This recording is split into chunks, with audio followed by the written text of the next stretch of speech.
Hello అండి. నా పేరు సునీల్ కుమార్. నేను డెంటల్ సర్జన్ అండి.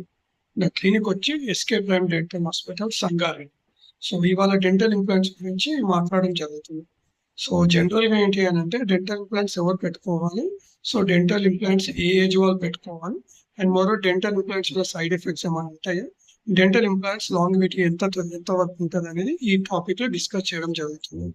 సో, జనరల్‌గా ఏంటి అనంటే ఇంప్లాంట్స్ అనేది ఎప్పుడు పెట్టుకుంటారు అంటే సహజంగా ఏదైనా పన్ను విరిగిపోయి, పాడైపోయినప్పుడు కంప్లీట్‌గా దాన్ని రెస్టోర్ చేయలేకపోయే పరిస్థితిలో, సో, అలాంటి టైంలో ఆ పన్ను తీసేసి ఇంప్లాంట్ అనేది పెడతారు. సో, ఇంప్లాంట్‌లో గూడా మనకి రకాలుంటాయి యాక్చువల్లీ. అంటే ఏంటంటే సింగిల్ పీస్ ఇంప్లాంట్ అంటారు, 2 పీస్ ఇంప్లాంట్ అంటారు. సో, ఈరోజైతే నేను 2 పీస్ ఇంప్లాంట్ గురించి మాట్లాడడం జరుగుతుంది. ఇంకా సింగిల్ పీస్ ఇంప్లాంట్ గురించి నెక్స్ట్ టాపిక్‌లో మాట్లాడతాను.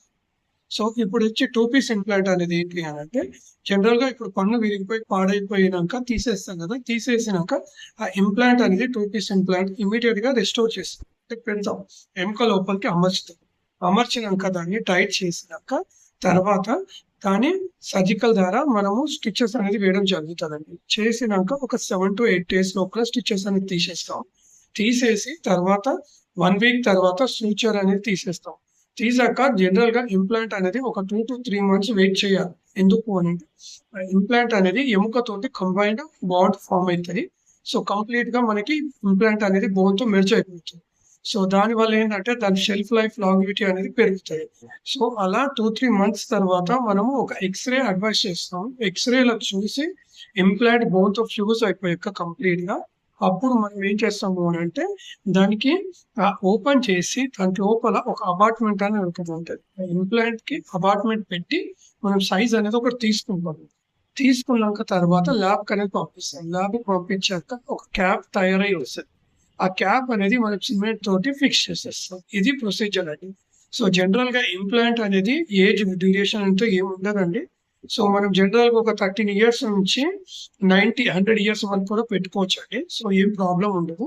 కానీ ఎవరు పెట్టుకోవద్దు ఇంప్లాంట్స్ అనంటే జనరల్‌గా పెరిడోంటల్ కండిషన్ అంటే ఏంటంటే పళ్ళు చిగుర్ల వ్యాధి ఉన్న వాళ్ళకి, సహజంగా అన్‌కంట్రోల్డ్ డయాబెటిస్ ఉన్న వాళ్ళకి వీళ్ళకి జనరల్‌గా రికమెండ్ చెయ్యము. ఎందుకు అనంటే చిగుర్ల వ్యాధి ఉన్న వాళ్ళకి ఫస్ట్ సర్జరీ చేసుకొని చిగుర్లను గట్టిపరచుకోవాలి. తర్వాత మనం ఇంప్లాంట్స్‌కి వెళ్ళొచ్చు. అలానే షుగర్ ఉన్న వాళ్ళకి కూడా అంతే అండి. షుగర్ ఉన్న వాళ్ళకి ఫస్ట్ డయాబెటిస్ అనేది కంట్రోల్‌లో తెచ్చుకున్నాక మనం ఇంప్లాంట్స్ అనేది ప్లేస్ చేయొచ్చు. సో, ఈ ఇంప్లాంట్‌కంటూ రెస్ట్రిక్షన్స్ అంటూ ఏమి ఉండవండి. ఏజ్ రెస్ట్రిక్షన్స్ అంటూ ఏమి ఉండవు. ఎవరైనా పెట్టుకోవచ్చు. సో, ఇంకోటేంటంటే సైడ్ ఎఫెక్ట్స్ అంటూ ఏమి ఉండవండి. ఎందుకు అనంటే implant is completely titanium. So, మన బాడీలో యాక్సెప్ట్ అయిపోతది కంప్లీట్‌గా. సో దట్ ఏంటంటే మనం వాడుకోవచ్చు, తినొచ్చు, అన్నీ చేయొచ్చు. నథింగ్ సైడ్ ఎఫెక్ట్స్ అంటూ ఏమి ఉండవండి. అంటిల్ అండ్ అన్‌లెస్ ఏదైనా హెల్త్ ఇష్యూస్ ఉంటే తప్ప ఏమి ఉండదు. ఇంకోటేంటంటే లాంగివిటీ అనేది చాలా ఏండ్లు ఉంటది. అంటే completely depends upon your maintenance. మీరెలా మెయింటైన్ చేసుకుంటున్నారు? అంటే రెగ్యులర్‌గా ఎలా బ్రష్ చేసుకుంటున్నారు? ఎన్ని టైమ్స్ బ్రష్ చేసుకుంటున్నారు? ఫుడ్ ఎలా తీసుకుంటున్నారు? ఎలాగా మీరు డెంటల్ క్లినిక్‌కి విజిట్ అయ్యి ఎవ్రీ 6 మంత్స్ చెకప్ చేయించుకుంటున్నారనే దాని మీద డిపెండ్ అయ్యి ఉంది. సో, ఇదండి ఇంప్లాంట్ టాపిక్ గురించి. సో, నెక్స్ట్ టైమ్ ఇంకో టాపిక్ గురించి మాట్లాడతాను. Thank you.